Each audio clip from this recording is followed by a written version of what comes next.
Just a short time ago, I had the honor of presiding over the swearing-in of 5 new great American citizens. It was a beautiful ceremony and a moving reminder of our nation's proud history of welcoming legal immigrants from all over the world into our national family. I told them that the beauty and majesty of citizenship is that it draws no distinctions of race or class or faith or gender or background. All Americans, whether first generation or 10th generation, are bound together in love and loyalty, friendship and affection. We are all equal. We are one team and one people proudly saluting one great American flag. We believe in a safe and lawful system of immigration, one that upholds our laws, our traditions, and our most cherished values. Unfortunately, our immigration system has been badly broken for a very long time. Over the decades, many presidents and many lawmakers have come and gone, and no real progress has been made on immigration. We are now living with the consequences, and they are tragic, brought about by decades of political stalemate, partisan gridlock, and national neglect. There is a humanitarian and security crisis on our southern border that requires urgent action.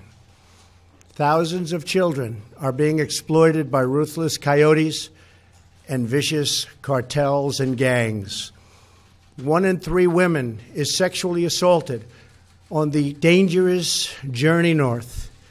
In fact, many loving mothers give their young daughters birth control pills for the long journey up to the United States because they know they may be raped or sexually accosted or assaulted. Nearly 50 migrants a day are being referred for urgent medical care. Vast quantities of lethal narcotics are flooding through our border and into our communities, including meth, cocaine, heroin, and fentanyl. Drugs kill 78,000 Americans a year and cost our society in excess of $700 billion. Heroin alone kills 300 Americans a week, 90% of which comes across our southern border. We can stop heroin. Illegal immigration reduces wages and strains public services. The lack of border control provides a gateway, a very wide and open gateway, for criminals and gang members to enter the United States, including the criminal aliens who murdered a brave California police officer only a day after Christmas. I've gotten to know and love angel moms, dads, and family who lost loved ones to people illegally in our country. I want this to end. It's got to end now. These are not talking points. These are the heartbreaking realities that are hurting innocent, precious human beings every single day on both sides of the border. As a candidate for president, I promised I would fix this crisis, and I intend to keep that promise one way or the other. Our immigration system should be the subject of pride, not a source of shame, as it is all over the world. Our immigration system should be the envy of the world, not a symbol of disunity and dysfunction. The good news is these problems can all be solved, but only if we have the political courage to do what is just and what is right. Both sides in Washington must simply come together, listen to each other, put down their armor, build trust, reach across the aisle, and find solutions. It is time to reclaim our future from the extreme voices who fear compromise and demand open borders, which means drugs pouring in human trafficking, and a lot of crime. That is why I am here today to break the logjam and provide Congress with a path forward to end the government shutdown and solve the crisis on the southern border. If we are successful in this effort, we will then have the best chance in a very long time at real bipartisan immigration reform. And it won't stop here. It will keep going until we do it all. The proposal I will outline today is based on, first and foremost, on input from our border agents and Homeland Security professionals, and professionals they are. They know what they're doing. It is a compassionate response to the ongoing tragedy on our southern border. In recent weeks, we have met with large numbers of Democrat lawmakers to hear their ideas and suggestions. By incorporating the priorities of rank-and-file Democrats in our plan, we hope they will offer their enthusiastic support, and I think many will.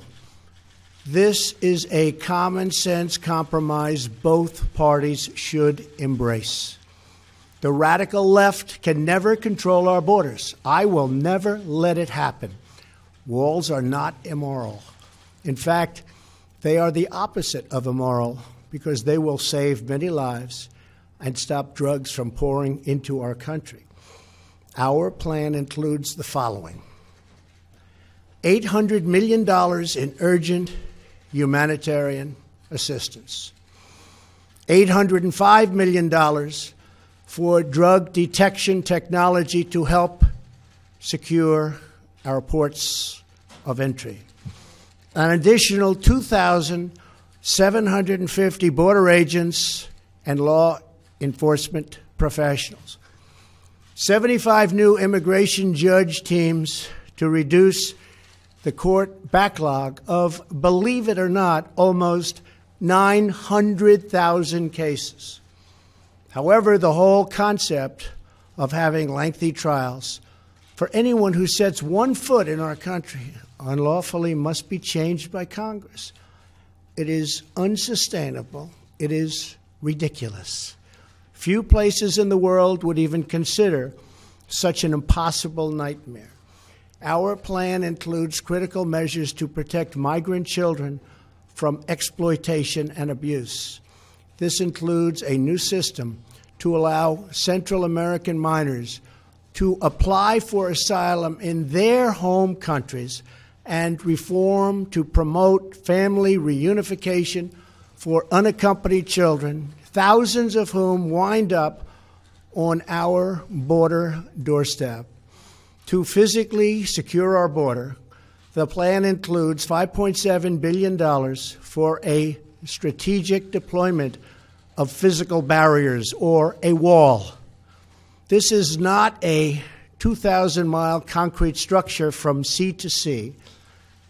These are steel barriers in high-priority locations.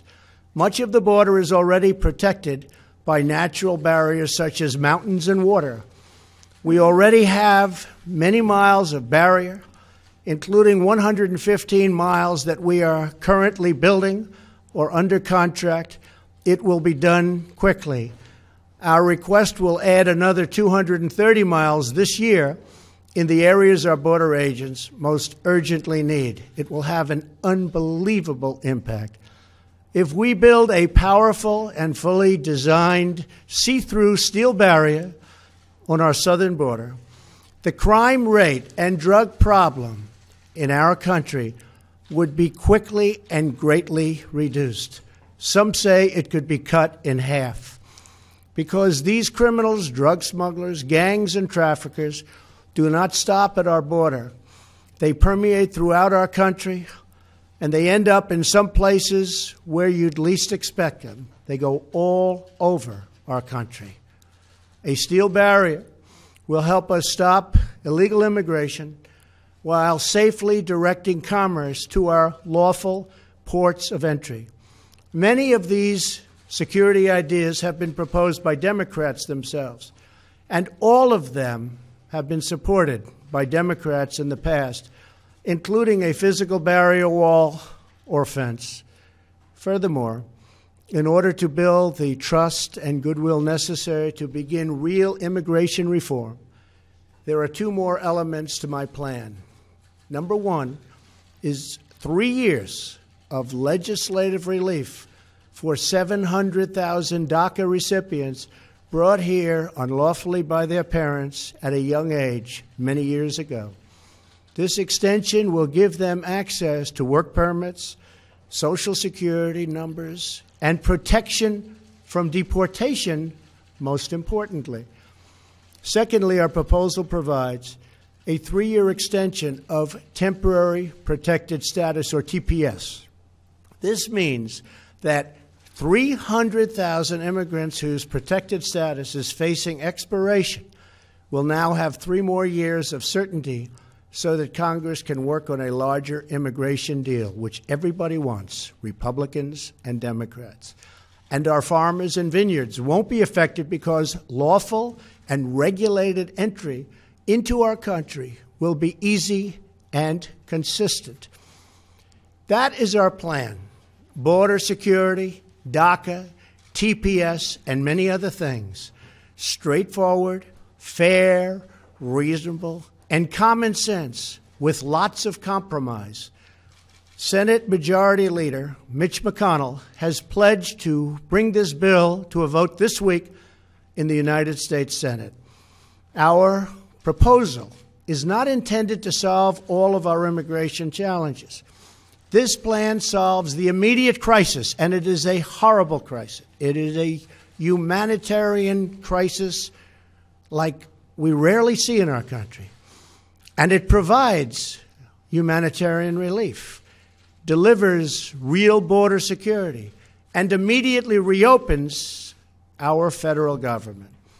If we are successful in this effort, then we can start the border project of remaking our immigration system for the 21st century.